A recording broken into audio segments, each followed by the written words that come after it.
Vous dites ce que vous voulez, hein. Non, on montre seulement Kinshasa dans le son. Au montrer Kinshasa. On montre, ouais. Donc tout ce que vous avez à dire, c'est bon. Voilà. D'abord, je suis très content de vous rencontrer. Je m'appelle Novo Mondo André. Je suis retraité de France. J'ai fait 25 ans en France. Ce pays, c'était le paradis de la terre. Sauf que nous-mêmes n'avons pas encore pris conscience de ça. Je donne un exemple bête.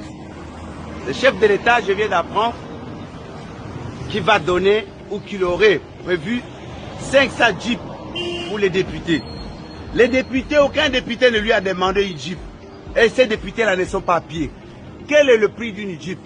Admettons, au bas mot, qu'une jeep coûte 20 000 $. J'ai appris que c'est 50 000. 50 000 $. Eh bien, le prix d'un tracteur, c'est combien pour faire l'agriculture? Eh bien, si tu sais qu'elle commande 500 tracteurs, à chaque député, on lui donne un tracteur. On demande à ces députés-là, dans sa circonscription, il va faire plus de 100 hectares ou 1000 hectares d'agriculture, planter seulement les haricots. Au bout de 4 mois, chaque hectare va apporter combien de tonnes de haricots?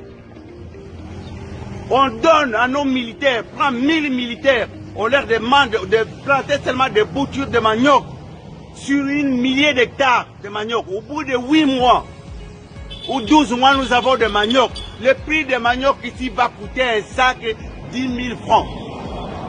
Qu'est-ce qu'il lui a pris pour aller proposer aux députés des jeeps? Une jeep, il ne donne seulement pas le jeep, le monsieur là va acheter le carburant, il va acheter de l'huile, ça va tomber en panne, tout ça. Ça va rapporter quoi au Congo?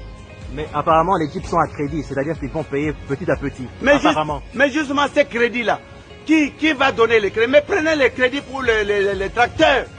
Non, mais ça veut dire que chaque mois, les députés vont commencer à rembourser l'argent. Donc, ça va faire exactement 25 millions pour les 500 jeeps. Oui. 25 millions. Et chaque mois, les députés vont commencer à remettre l'argent dans la caisse de l'État. Apparemment. Cet argent-là n'ira pas dans la caisse de l'État. Est-ce que quand quelqu'un fait l'agriculture ne va pas rapporter l'argent dans la caisse de l'État?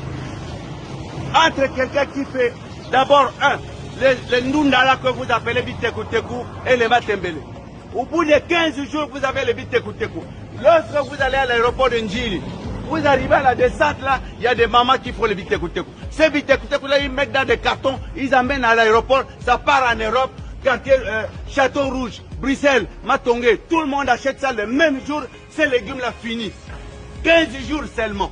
Mais si on fait des hectares de Matembele pour envoyer en Europe, ça rapporterait combien pour l'État congolais et pour cette population? Ici, on ne peut pas crever de faim.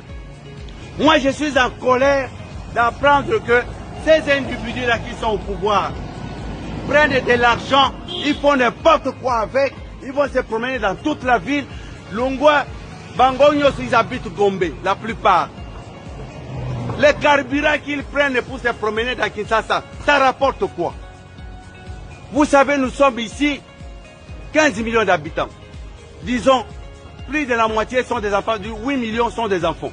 Et 7 millions sont des adultes. Si nous enlevons 1 million de malades, il va rester 6 millions de personnes valides. Les 6 millions de personnes valides, les femmes sont plus nombreuses que les hommes. Donc il y a 3 millions 500 femmes et 2 millions 500 hommes. À ces hommes-là, chaque homme pour lui donner une femme. Vous savez qu'on peut construire à chaque Congolais une maison, puisqu'il va prendre sa femme et ses enfants. Est-ce que nous sommes des malades quelque part? Ça ne va pas dans notre tête. Comment nous pouvons faire des choses comme si nous étions fous, nous étions des malades?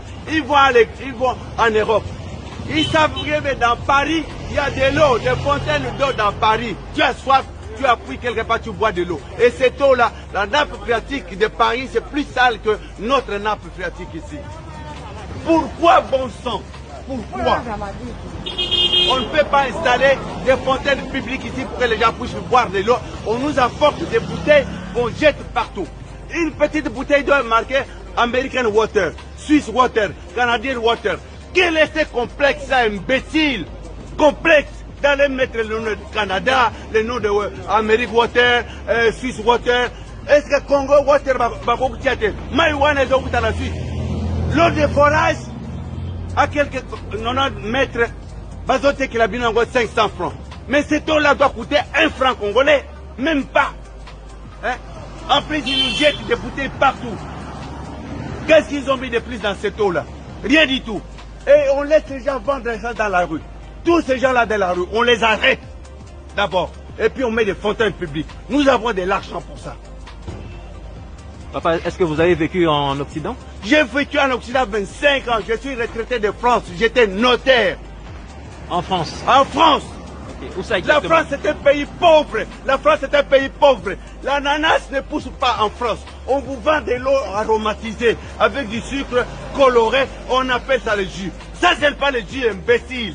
C'est pas du jus. Il n'y a pas d'oranger en France. Il n'y a pas de manguier. Il n'y a pas d'ananas.